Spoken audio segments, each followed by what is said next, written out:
Alright, so we are going to write some formulas. We went through naming. Everybody seemed pretty good at that, so we're just going to go over how to write formulas. Okay, now you should have your periodic table and your polyatomic ion sheet with you because you should never have to memorize any of that stuff. All of that information is always going to come from your periodic table. Alright, so we're going to start with sodium chloride first.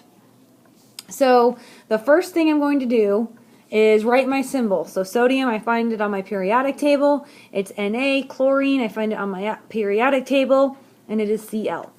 So last week, remember we came up with those charges. We labeled our periodic table with the charges. The charge on sodium, if I check the top of the column, is a 1.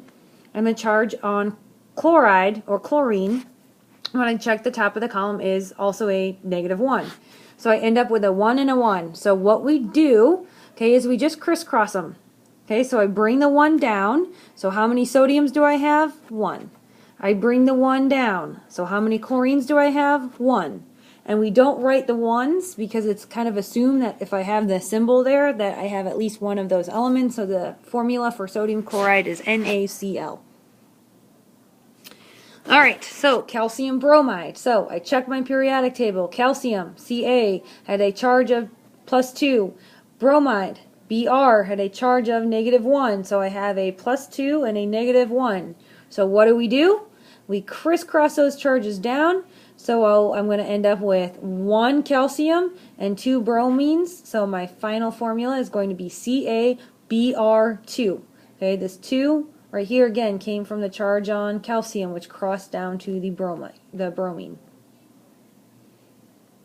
Alright, potassium nitride. Potassium is a K. Nitride is an N. The charge on nitride or nitrogen is a 3. Again, comes from the periodic table right at the top of the column. And then you crisscross, so you bring your 3 down to your potassium, you bring your 1 down to your nitrogen, and you end up with 3 potassiums, because it crossed down from the nitrogen, and 1 nitrogen. Alright, cesium cyanide. Now, cyanide, tricky. It's on your polyatomic ion sheet. Okay? Again, none of this is memorized. We are looking at our polyatomic ion sheet or periodic table, which we labeled. Cesium, elemental symbol, Cs. Okay, it has a charge of 1. Cn, cyanide, has a charge of 1. Came straight from my polyatomic ion sheet. So I have Cs with a charge of 1, Cn with a charge of 1, and what do? We cross them, so how many cesiums do I have? 1. How many cyanides do I have? 1. And it's a given, so we don't need to write our 1, so we have CsCn.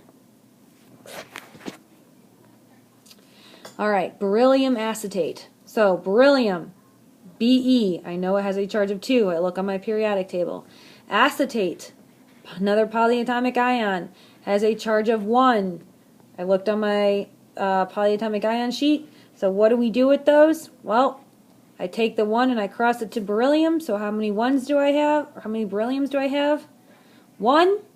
I take my 2. I cross it to my acetate. So how many acetates do I have? I have 2. Now, we added parentheses here because that parentheses tells us that everything inside of it we have 2 of. So we take the 2 to the carbon, the hydrogen, and the oxygen. It's very important that we include these parentheses on polyatomic ions when we have more than one of them. It didn't really so much matter for cyanide because we only have 1, so we don't need the parentheses. But include parentheses with your polyatomic ions when there's more than 1. Alright, aluminum hydroxide. Aluminum is Al. I look on my periodic table and I saw it had a charge of 3. Hydroxide, another polyatomic ion, has a charge of 1. So what do? We crisscross.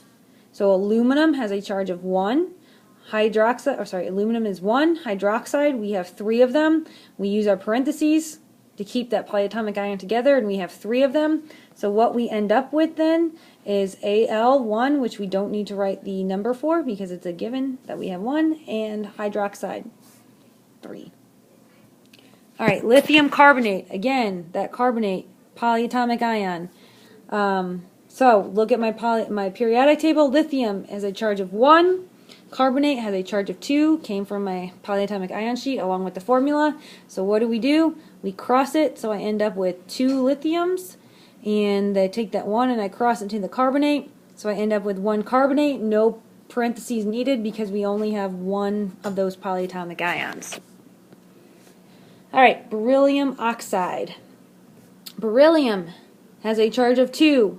Oxygen has a charge of 2, so we cross them down. So I end up with 2 berylliums and 2 oxygens. Now, these are the same number, so I can simplify them. And so the 2's end up crossing, and what I'm left with then is BeO, okay, because the 2's cross out. Calcium silicide is a similar example to number 8. Calcium has a charge of 2, found it on the periodic table at the top of the column. And silicide or silicone has a charge of 4, so I cross them and I end up with 4 calciums and 2 silicones. Well, these are similar numbers, they have a common denominator, so I can simplify. So I can cross off my 2, so I end up with 1 silicone, and 2 goes into 4 2 times, so I end up with 2 calciums. And I do not have to write the 1, so my final formula is going to be CaSi.